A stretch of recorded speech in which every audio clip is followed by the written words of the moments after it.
Hey everybody, it's Thursday. And thank goodness, right? Yeah. Welcome to this week's edition of the Night Bite. I'm Josh. And I'm Emily. And I know that last week was a really exciting week in the Wisconsin fishing world because we had our spring fishing opener. And so I hope that everyone has a little bit of something to say about that. But I guess one of the things that we noticed is this is the time of year when people really start to, dare I say, fish their memories and maybe not the conditions. So we're going to talk a lot about that tonight, what that means and all of that. And I was going to say, but we always start with a fishing report. And I guess, honestly, a large extent, the whole night is going to be a little bit of a fishing report. What worked, what didn't, all those things. So I guess one of the first things that we'll say is that, so fishing opener started, was it Saturday morning or something? Crack it on, or I don't know what the actual time was, right? I'm sure you could look that up. But right, Saturday morning you can go out. And I think people did. But at least where we are in Wisconsin, the weather was cold. it was not fabulous is what I'm saying, right? You think of spring fishing, oh wow, opener, like it's gonna be, and you see people go out in like shorts and t-shirts and all of this, but the weather, like I said, was freezing. And so first of all, dress in layers, right? But what we actually chose to do is wait a little bit, and we didn't go out until the afternoon because we knew that at least the weather report said it was going to get sunny, and we knew that would bring those water temps up even that little bit. So in the springtime, when fish are looking for that warm water, that's going to make a little bit of a difference in your fishing. And I think that is kind of what we found because we did get out there about noon.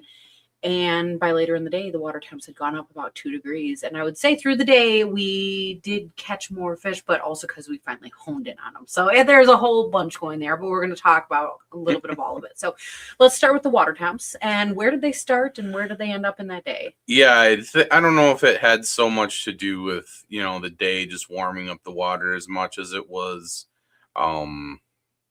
just location in the lake, right? And so I think... hey Chris. Hey, thanks. I think really one of the big factors for this weekend was all of the rain, or not the rain, all the wind is what I was thinking. I was wondering where you no all like, the it wasn't wind. that rainy. And I think that drove a lot of the water temperature factors, because here's the thing is normally this time of year, early May, I'm starting to look at areas that are shallow to mid depth, not necessarily like super deep, but not like way up in the sticks, right? Not way up there, just kind of in between. And I'm looking for, the warmest water possible. And normally this time of year, you'll have that'll be up towards the shoreline because you're trying to find the food. Ultimately that's what you're trying to find, and these fish are eating as much as they can. And we're talking, for us, we're talking panfish, I guess, is what we're doing. Come spring, I just feel like, a lot of the fish kind of push in different successions. And so they're doing a lot of those same things. And so, yes, predominantly we're talking panfish, but I would say walleyes are pushing in early because they're going to spawn, they're looking for that warm slack water, panfish are doing those same things. All these different fish are going through these same patterns, bluegills, Well, I think the walleye have spawned already. No, so that's what I'm saying though, is you're like, this is only panfish. And it's like, well, kind of, I mean, you can apply these things across, but that water temp does drive what is doing what, when, if that makes sense. Yeah. So this weekend, we went and like Emily said, we were going to fish some memories, and we, like we talk a lot about, we went back and referenced our records in our Google Photos. And so a lot of times, especially in transition time, so I consider like our first few times out in the spring, like I consider that a transition. And so I like to take pictures of the temperature on of the graph, because then I can look back on dates and then I'll have that picture sitting there. And so, we started there and we did a lot of looking. We drove that boat quite a bit. But I think that's the thing about it is because we also were driving around and watching people cast all kinds of ways towards shorelines and brush and all of that. And I did not see any bobbers go down, I'll admit. But again, because that is those fish looking for that warm water. And so when you said we did a lot of driving around, but the amazing thing is, when we ended up finding fish, because I'll kind of cut to the chase, right? Is like, what happened? How did we know to stop, right? You can drive around forever, but when do you know this is the place? And so what happened is we were not even using a live scope. This is not even like a fancy graph unit thing, right? We were using just our regular old Helix units on our boat. And we were just seeing actually, because water temps, like we were starting to talk about, like 52 to 54. Well, we started out in 47, and we were just trying to follow. Well, in different parts of the lake were different temperatures, That's okay, where but we were going with that. Well, but yeah, I mean, when we got to these warmer spots, right, and we were seeing these little bumps on the bottom, right, and so ultimately that's where the fish were, is that maybe when we were driving by, they were on the bottom. But when we kind of settled down, they were kind of pushing back in. We found fish kind of all over the place. And again, because this is a water temperature where fish are kind of in transition. I guess that sounds obvious and silly, right? But crappies have not moved in. Bluegills are early pre-spawn, but like not quite there yet. Like with those water temps, they're not quite there yet, but they're out. And so everything was just out there. We caught walleyes, we caught crappies, we caught kind of one of everything because things are moving around. And it's just that water temperature where we're not in a super solid pattern yet where we are. Yeah, I mean, when we found the fish, it was like you said, the indication was on the 2D sonar, and we found a nice school of fish. And then what we really started to do is use the wind to our advantage, and we kind of floated around a little bit, and then we started seeing these schools that were like some of the bigger fish. They were in pods of like 4, 5, 6 maybe, and they were floating around. And then there was a lot more of the smaller fish hugging the bottom, but they were super spread out, and it was mostly in the basin, right? And this lake in particular isn't very deep. So it's not like we were fishing in like 40 feet or 50 feet of water. But they were just spread out. And oddly enough, I think what you started catching fish on kind of shocked me a little bit. Why? Okay, do you want me to tell you my theory, and then I want to see why you're shocked, or opposite? Yeah. I want to hear why you're shocked. Well, I feel like the water temperatures are just a little bit cold for running like a bait plastic. Or a bug plastic, right? I just feel like it's I just feel like those bugs haven't really started those cycles yet. But here's my theory though, is because we're not into the spawn very much yet, not crappies, not bluegills, not these other fish, just the walleyes so far. So we're not in a system that's warm. We're not in a system with minnows flush swimming around, that's just not what's happening. And so I was like, okay, I guess it's a little bit early for leeches too, because in my opinion, I love fishing with a leech type plastic. And I did try a little black wiggly thing, right? Thought I could use a little something, and it honestly did not get many looks. But I think I was going to say I think it was the color, but that's not true because the bug was brown, super dark brown, motor oil, black, but I was using a large bug pattern. And so I think my saving grace is that there was like a lake fly or two, and I saw like a mosquito. And so you're right, we're not quite at bug season. But when I had to choose minnow, bug, I don't know, what are my other choices? I didn't have like live bait or anything. Right. I'm going with a bug. And actually, it was fun because I started out with something that was a little bit smaller. Throughout the day, I just continued to upsize, and I ended up using a really big, like 1.5 inch. I had used a Pro Tour Mayfly. I had also actually used the Euro Tackle Dragonfly Nymph. And they were both like, well, actually, I think one of them is even a 2-inch bait. Yeah. But they were really large bug profiles. And I think catching the eye of the fish as they were swimming around, because like we said, they were like in transition and moving. So you had to catch their eye. But even that larger bait did not deter like the smaller crappies. And so, like you were saying, all these fish were mixed in together, and it was fun to try to target these bigger fish. And once in a while we get them, but we also caught about a billion smaller ones. And so I mean, but when you're catching like bigger ones mixed in and that, I mean, it was like made for a really fun day. And you were talking about how our first few times out on the water are kind of like test runs for the season. You know, we kind of look at it that way. And so when you can go out and be so successful, it made for a good day. Yeah. I'm going to cut in here. And if you guys have anything about your fishing opener, just put it in the chat. We can talk about it a little bit. Or if you have any questions, you know, throw it in the chat.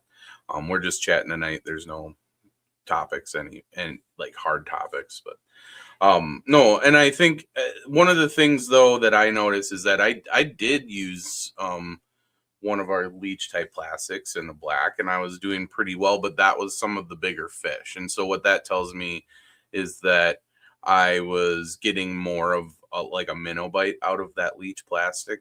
And so I thought I was going to be cute, and I put on a suspending jerk bait, and I toss it out, and I did get some really good action with it, as far as like fish responding to it and following it in. And my gear just failed me. I got one cast on a brand new bait, and they just stole it, and my whole leader was gone, and my new bait was gone.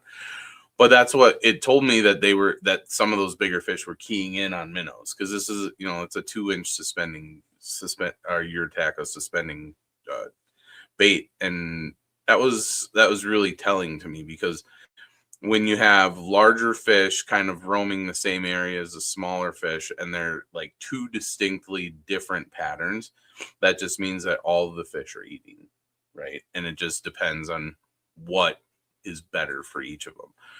The other thing that we kind of found out is that as we were fishing these fish, me using more minnow type plastics, because I went through stuff like some twisters. I tried a bunch of different colors ranging from black all the way up to like a fire tiger plastic. And I caught like 4 pike with mixed in. And so these pike are eating some of these smaller fish. You know how many pike I caught? 0. None. But I will say one of the pike did come on a hammerfly by Widowmaker. And so even though these pike are probably going around most likely eating some of the smaller bait fish or some of the smaller like panfish, they are being opportunistic. And so it saw a little bug and it thought it was going to eat it. And I thought, oh man, we're going to have a really good shallow water bite. And nope, because it was on a float. Like it was my first cast out, hit it, and I was like, oh, this is going to be great. And then we didn't get anything for like 2 hours. But the end of the day made up for it. And that's sometimes how it goes. And I don't know, it made for a really rewarding day, because we looked, like we said, in all the spots where we thought they would be, right? We were kind of fishing our memories, and watching what other people were doing. And certainly, I mean, we're not scooting into people's business, right? But you can tell kind of what is and what isn't working, based on, I guess, people's body language. If they're standing in the boat, like, well, I guess not really like that. It's drastic, right? But I mean, we even did talk to some guys at the landing, and they said that they did all right, or maybe no. I think they were specifically targeting walleye. I'm not sure that they actually caught that much. And that was another interesting thing, is that even mixed in with a lot of these crappies, you caught a pumpkin seed and you had a bluegill or 2. You caught some small walleye, just doing the same thing. And then towards the end of the evening, we went and hit some windy points and stuff, and we were casting around because we saw like, single fish swimming around. And so we did pull like a few eaters. Yeah, a couple of eaters. They might have been shorts just by a little bit, but they were decent walleye. But no, it was a pretty good weekend. It was a pretty good weekend. Definitely a great start to opener. We are going to have to go back and there's always a few things that we forgot or want to change or Hmm. do or edit or this or that.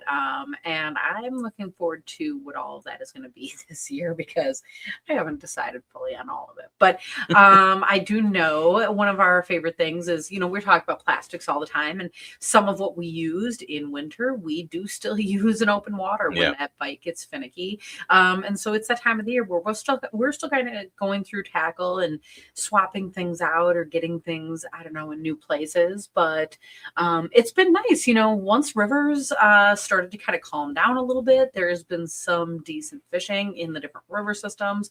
So earlier in the year, we were able to catch some walleyes. And moving on into, I don't know, I guess the rest of the year, I'm looking forward to it. Yeah. Yeah, it's looking like it's going to be a slow start. So this bite that we found last week, it looks like that's probably what we're going to be chasing this weekend. But it's just one of those things that it changes so much from body of water to body of water. You just never know. Watercolor has a big thing to do with it, whether or not it has uh you know moving water as a river or a stream moving through it or not. So yeah, it should be interesting this weekend what we find when we're out looking around. Well, and so I have to ask, I mean, I'm not like switching topics here, but a little bit. As far as open water season goes, is there Mhm. anything that you are planning to do different this year than in past years? Oh no, not really. Uh I think that I might try and focus on using some hard baits a little bit more. um I love soft plastics. It's just so easy to switch it out and do that kind of stuff. But um I've really come to appreciate the suspending jerk baits a lot. I know that there is Euro Tackle has in that same Z lineup, so this is the Z spender that I'm talking about. They also have a little spy bait, so that might be fun to pull around. Um, and just a few other little things like that. Just trying to get a little bit better at doing that. But how about you? What are you thinking?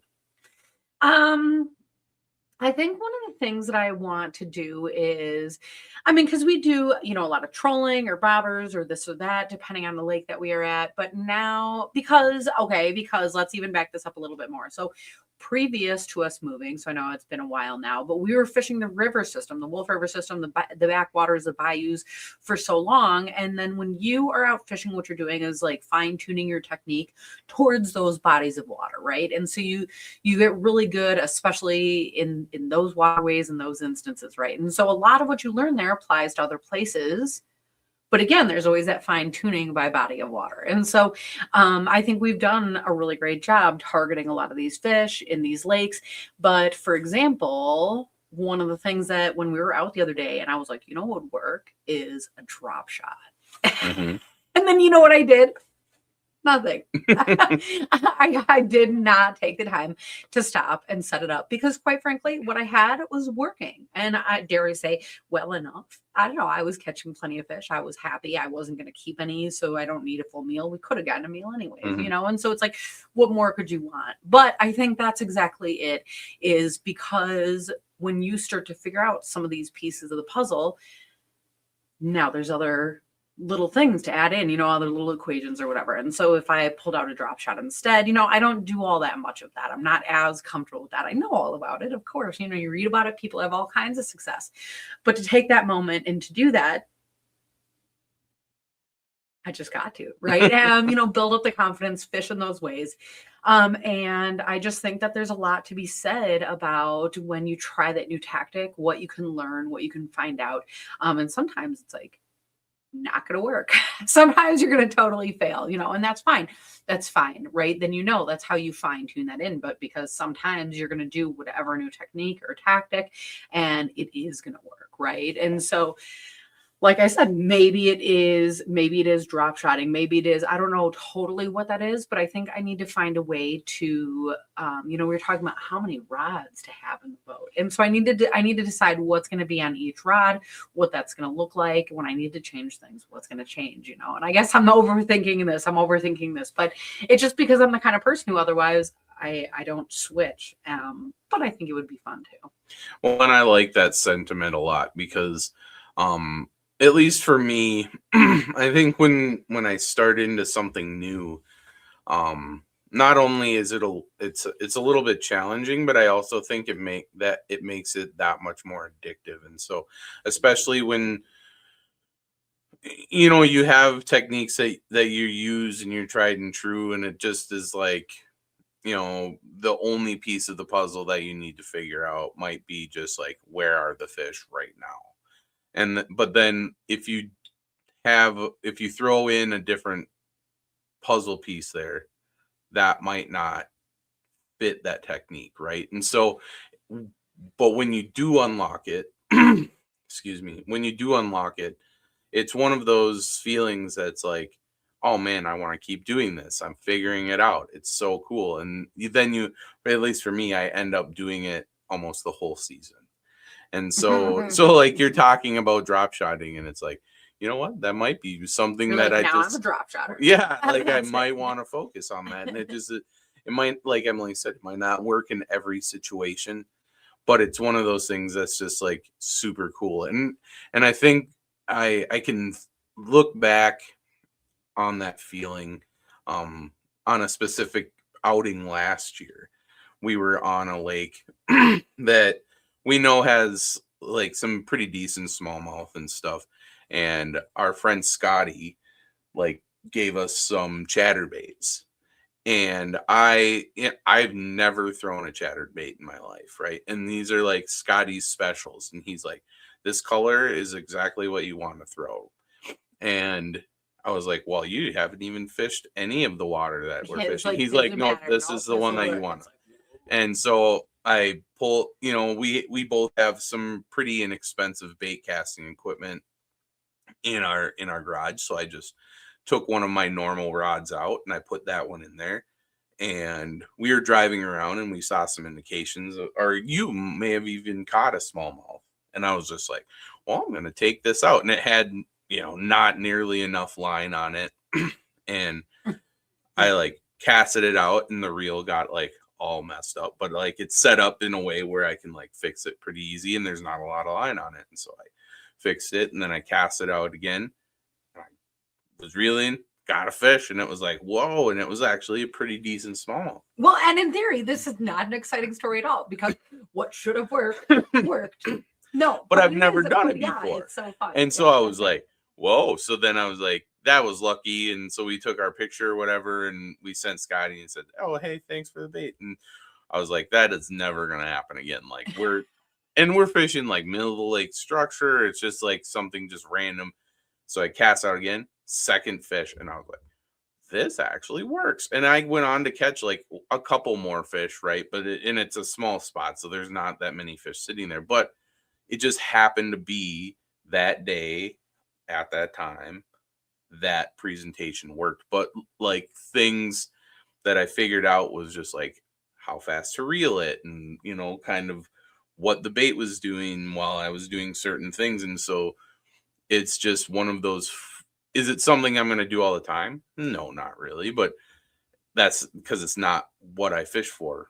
But it's something that I always remember and I can bring it back out, if we have a fun instance like that again. Okay, but you're making a great point. And so here's where is when I was referencing this past weekend and I was like, I should have switched to a drop shot right then. And it's like, here's why that was the moment is because when you're learning a new technique, when you're trying something else, even if it's something that should work, even if you know that you've seen the rig a million times online, you watch a million YouTube videos, your friend showed you how to set it up, you know that it's all right. I don't know, fine. But if the bite's not on, you never get that confidence behind it. You can cast out the perfect rig 1,000 times, but if fish are not biting, you're never going to have that confidence and you're never going to feel like it's a good rig. right? And so when you can go out there and the fish are biting, you know that you found them or what the pattern is, or you're in the right spot or whatever, and then you can try the new bait. Maybe it works. Hey, great. Checks that box, gains that confidence, keep doing it or don't, or learn or whatever. Or you don't catch fish. But that's that thing, is then you learn from that too, because number one, you could always go back to your first rig, go back to catching fish. So it doesn't feel so bad, right? You're not like hurt about it. But I think that's the other thing, is that's what allows you to fine tune that new technique. And that's why it's hard to switch, is like, man, I'm not catching fish right now. And I could be. And it's like, yeah, but you just were, and you could be, and so that's why you switch. That's why you take that time to do it then. And so again, it's hard to do, but another perfect time to do that though is like if you bring somebody else in your boat with you. Yeah. When you have kids in the boat, when you have friends, set them up with the rig or the color or the action, whatever is working. Let them keep catching fish. And that's the thing, especially when there's multiple people in the boat. If those fish are moving around, you can cast here, there, keep track of where that bite is, how it's moving. And then as you're, tossing out that new rig, learning the new technique, you can almost let those people, be your litmus test. Like, how are they doing? Oh, they're still catching fish. We're like, oh, they're not. The proven winner is no longer working. We got to move on, But that's what allows you to put those pieces together and ultimately not just learn the rig, but also even learn the lake. Yeah, absolutely. And I think I think it just adds that element back into fishing where it gives that little more challenge. But like you said, when you know that there's fish there, then there's catching fish, that adds the safety net, right? Like you shouldn't get discouraged because it's not working. You should be encouraged because you know that there's fish biting, and you just have to almost take whatever technique you're trying to use and get it as close to the one that you know is working. And then once you get that and you get a few bites on it, then you can start branching out a little bit. Well, and ultimately make sure to have that rig that is working set to the side, because if you're going to fish into the evening, no, I'm not joking about this one, but if you're going to fish into the evening, have like your best rig ready to go for what they call magic hour. Look at you laugh at me. I would swear by it. Okay. It's that time of the night. Some of you know exactly what I'm talking about. You're nodding, right? But some of you are like, what? It is that time of the night, right when the sun is going down, when everything just looks like, dare I say, a Disney movie. Everything is gorgeous. It doesn't matter what time of the year it is. It could be not growing, that time of spring when everything is dead, but that sun hits just right. And it's like, wow, it's gorgeous out here, right? But that last 45 minutes, that last hour, I guess it's an hour, they call it magic hour, right? But that last hour before that sunset, and I don't know what I was going to say. I think it gets fish going, biting. I don't know, but it just always seems like at least one of us or both of us, get a great catch or 2 or 5 or 10. You never know what's going to happen, but magic hour, it's always going to be something good, right? And so have that presentation ready, have your best bait ready, have whatever it is. And don't make that, in my opinion, don't make that the time when you're out searching. If you're going after work, that's all you got. Good luck. right. But I think either way, that's always the best time of the night. So I try to prep for it. Yeah. Well, and I think so that's a really good segue into, one other thing I want to try and do a little bit this spring is we have a couple of bodies of water that we've never put the boat, or, well, we've maybe been on them once in ice, but we've never put the boat on them. And so I'm excited to try and learn a couple new bodies of water this year. And I think I want to ask you like which one, but it's like we'll talk about that later. But I think that's also important too, is that if fishing starts to not be the same excitement every time, which I don't have a problem with that. I can fish in a mud puddle and be just as excited. I know there's no fish in there, but it's still fishing, right? But I think that it's important to go try your hand at different bodies of water once in a while, whether that's once a year or, couple times a year. Just try something new and try and apply some of what on bodies, what works on the bodies of water that you're used to fishing. Apply that to other bodies of water. And I think ultimately you might find that it doesn't work the same, but you're going to find patterns, and that's ultimately going to make a better angler out of all of us. Look at your face. Doesn't agree. No, I do agree. I do agree. That just all was so serious. And I was sitting here laughing to myself thinking, I was joking earlier today with my mom about how I'm now going to sort my fishing spots by what's most local to my house because gas prices are up. I'm not trying to get political, but I'm just saying, like, it is a crazy world out there. Our truck, the last time I filled it up today, $80. Yeah. You know that, by the way. Didn't tell you that yet. I filled up a work truck. It was $130. Yeah. And so fishing, used to feel free. And now that I have my license and bait and all my other things, now that I have everything else, right? But I think like what you're saying, try some of these new waterways. And although I am joking, but I'm like, even some of these people who live in these bigger cities, some of this like urban fishing, there they call it, right? But there's some of these, sorry, excuse me. There's some of these little tiny ponds, little retention ponds, I don't know, outside of gas stations. Once in a while you'll see a video come across the internet and somebody caught like the most giant bluegill ever outside of a Quick Trip. Or shout out to because spring and going into summer, I feel like especially if you have kids and they're into other sports, I feel like there's always a pond next to a baseball diamond. I don't know if that's just where maybe. I grew up. Yeah. But it's like, so if your kids are out there, that's a perfect thing to do, like quick after a game or before practice, or, while they're practicing, you can go and toss out a line. Right. And so take those little opportunities and those little, unassuming places and see what's really out there, because you never know what's right there in your backyard. And I mean, I think, to be honest, in this past ice season, I did. Well, I don't know why I decided this. And I was like, let's fish some of what's close to our house. We always drive past it, and then we did start fishing some of this stuff that's closer to our house. And we've had some good success.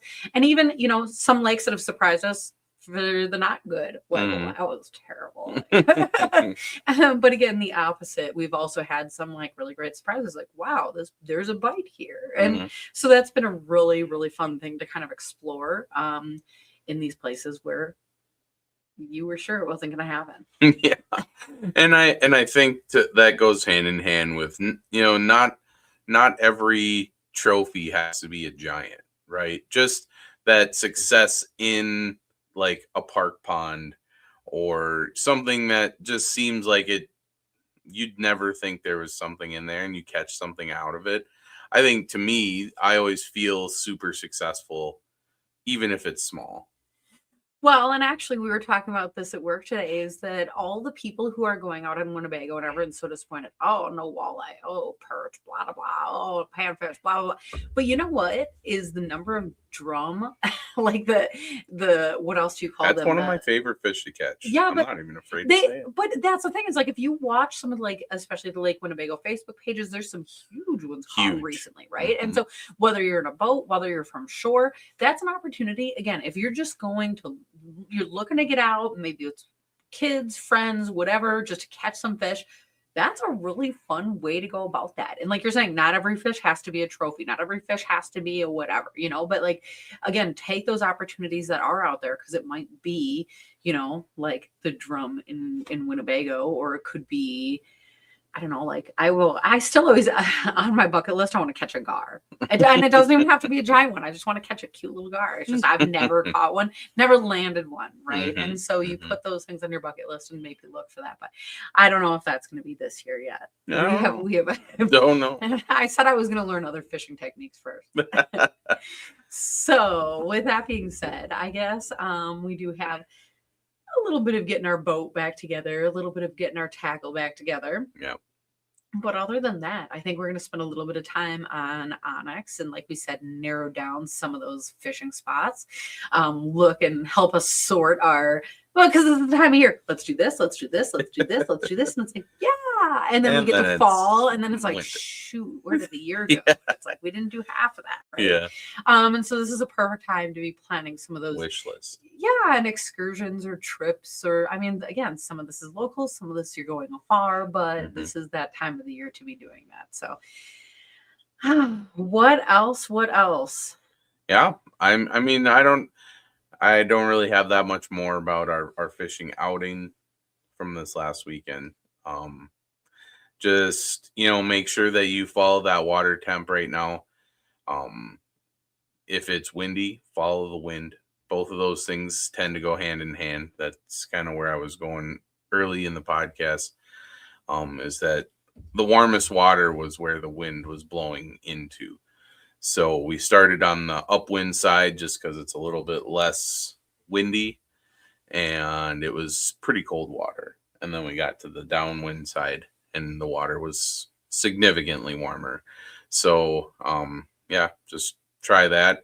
And just remember that even though it's spring and we all want fish to be up shallow, it's not quite there yet. So, but use your tools, because that's ultimately what's going to help. And let us know what does work for you, because we're here to share what works for us. And we'll be here to talk about it again next week, I'm sure. So a whole nother weekend coming up. I thought there was rain maybe in the forecast, but that might have changed by now. I don't even know. So I'll have to look. But we're going to take the time that we can to be out there, and we'll share that report here with you next weekend or next week. And other than that, looking forward to seeing you on next week's edition of The Night Bite. Night, everybody.